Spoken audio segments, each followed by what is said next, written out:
ভারত বাংলাদেশের যে সম্পর্ক, এই সম্পর্ক মানে এটা বিনা সুতার মালার মতো, এটা ভাঙবার নয়, এটা কোনোদিনও ভাঙবে না। মানে রক্তাক্ষরে এই সম্পর্কের সৃষ্টি হয়েছে।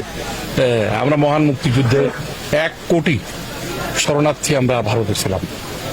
9 মাস শ্রীমতী ইন্দিরা গান্ধী খাইয়েছেন আমাদের, 9 মাস, এবং উনি প্রতিটা যতটা সম্ভব সবচেয়ে মানে আমাদের ইয়েতে যেতে পারছেন, আমাদের তাঁবুতে যেতে পারছেন, সব নয়, তবে অনেক জায়গায় যেই আমাদের সাহস জুগিয়েছেন, যেন আমাদের মনোবলটা আমরা হারিয়ে না ফেলি।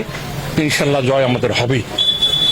বাংলাদেশের মহান মুক্তিযুদ্ধে ভারতের যে অবদান সেটা তো অনস্বীকার্য।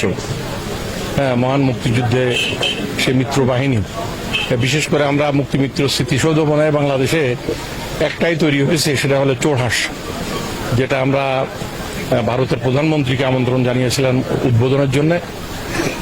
উনি ত্রিপুরার গভর্নর তথাগত রায়কে পাঠিয়েছিলেন। ভারতীয় সেনাবাহিনী সেই সময় আমাদের ট্রেনিং এর ব্যবস্থা করেছেন। দেরাদুনে একটা বাহিনীর ট্রেনিং হয়েছে, হাফলং এর ট্রেনিং হয়েছে, ত্রিপুরাতে ট্রেনিং হয়েছে।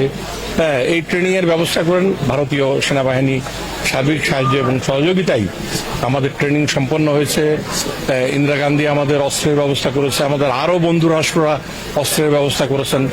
আমরা মহান মুক্তিযুদ্ধে অংশগ্রহণ করে ভারতের সার্বিক সাহায্য এবং সহযোগিতায়, বিশেষ করে মিত্রবাহিনীর সারা বাংলাদেশেই মিত্রবাহিনী আমাদের মুক্তিবাহিনীর সাথে থেকে আমরা এই যুদ্ধ পরিচালিত হয়েছে এবং আমরা জয়ী হয়েছিলাম।